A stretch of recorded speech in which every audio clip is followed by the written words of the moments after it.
임진왜란의 승부를 결정한 한산대첩입니다. 한산대첩은 3차 출진의 8차 해전이 되겠습니다. 1592년 7월 8일 한산도 앞바다에서 외선 70여 척과 해전을 벌여 승리한 전투입니다. 이 전투는 남해의 제해권을 놓고 싸운 아주 중요한 전투이며, 만일 일본이 이겨서 남해의 제해권을 장악한다면 일본은 당초의 계획대로 수륙 병진 작전을 펼쳐 육군은 서울로 진격하고 일본 수군은 수많은 군대와 전투 장비를 대규모 선단에 실어 남해를 거쳐 서해로 북상하여 한강으로 진입, 한양의 육군과 합세하여 전쟁을 유리하게 이끌어갈 수 있으며, 또한 일본 함대는 서해를 계속 북상하여 대동강으로 들어가 평양의 일본 육군과 합세하여 당초 계획대로 압록강을 건너 명나라까지도 진격할 수 있는 아주 중요한 일전이었던 것입니다. 반면에 조선 수군이 이겨서 남해의 제해권을 장악한다면 기상륙하여 한양과 평양까지 올라간 일본 육군은 보급로가 끊어지면서 지속적인 전투가 불가능한 상황에 내몰릴 수 있음입니다. 조선의 육로는 원래 대규모 물자 수송은 불가능합니다. 조선의 길이라는 것이 원래 물자를 운반하기 위한 길이 아니고 사람들이 걸어서 다니는 길이었으며, 대규모 물자의 운반은 모두 강과 바다를 통한 선박에 의한 운송이었습니다. 조선의 수도 한양이 한강가에 위치함으로써 전국의 곡물 수송이나 대규모 수송은 모두 선박을 이용하여 운송하는 것이 훨씬 비용도 적게 들고 대규모로 운반이 가능하므로 구태여 융신경을 쓸 필요가 없었던 것입니다.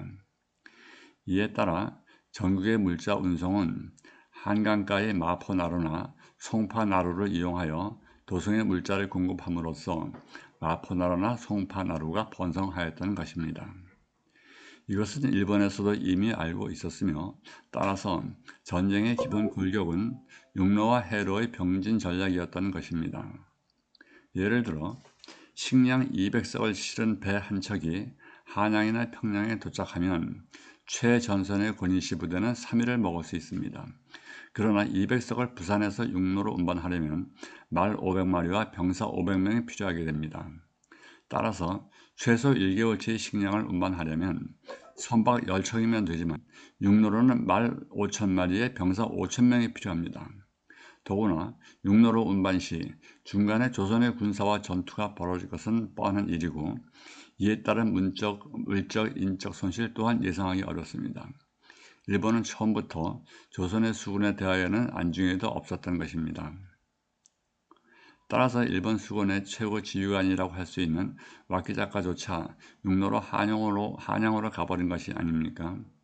이러한 상황에서 한양과 평양까지 밀고 올라간 외의 육군에게 물자를 공급하여 주려고 경상 해안에서 서진하던 외의 수군이 옥포, 사천, 당포, 당항포 해전에서 계속 참패하여 평양과 함경도까지 올라간 외의 육군의 해상을 통한 물자 전략의 공급이 불가능해지자 화가 머리끝까지 치밀은 도요토미 히데요시는 조선 수군을 격파하고자 이미 육로로 한양까지 올라간 수군 3인방이라고 할 수 있는 와키자카 야스히루, 구키 요시다카, 가토 요시아키를 소집하여 조선 수군을 토벌하도록 명령을 내립니다.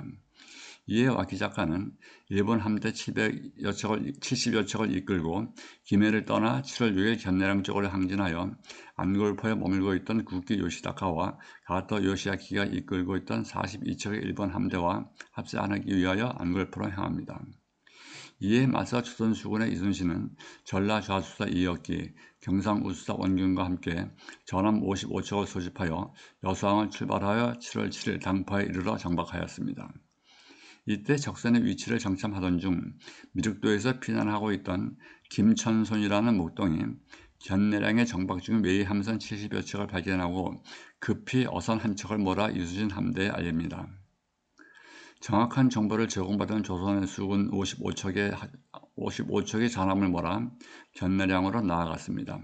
하지만 견내량은 물길이 좁고 암초가 많아 싸우기에는 적합한 장소가 아닌지라 이들을 큰 바다인 한산도 앞바다로 유인하기로 합니다.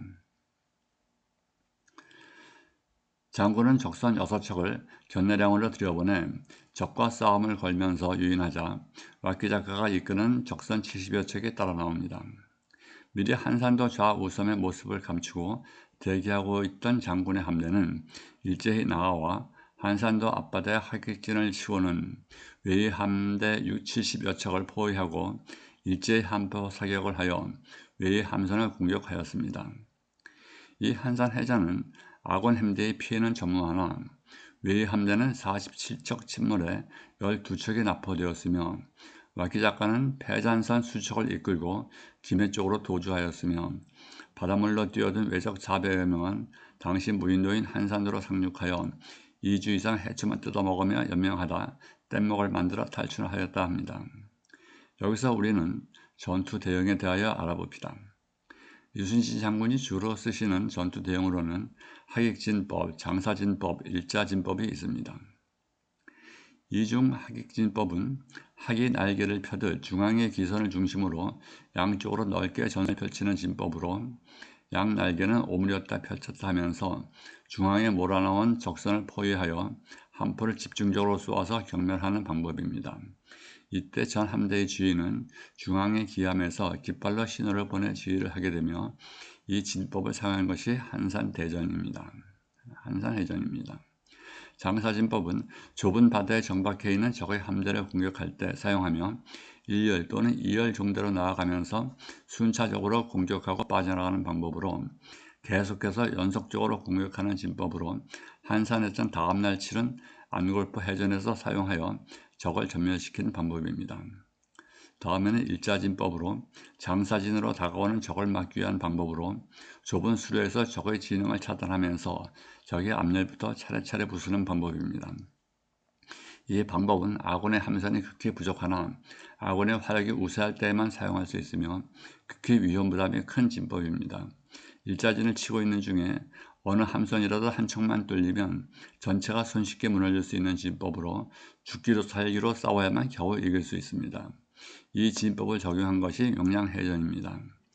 이처럼 엄중한 상황에서 이곳 한산해전이 조선 수군의 승리로 끝난 이상 임진왜란의 전체적인 승부는 조선의 승리로 기울어진 것이며 결국에는 한양이나 평양까지 진격한 외의 군사들은 해상을 통한 보호품을 지원받지 못하게 되자 모두들 그 이상의 진격을 단념하고 육상 보급이 가능한 남해안으로 철수하여 외성을 쌓고 장기적으로 눌러앉은 상태가 지속되었으며 전쟁의 정체적인 승패와는 관계가 없는 산발적인 국지전과 지루한 휴전 협상만이 지속된 것입니다.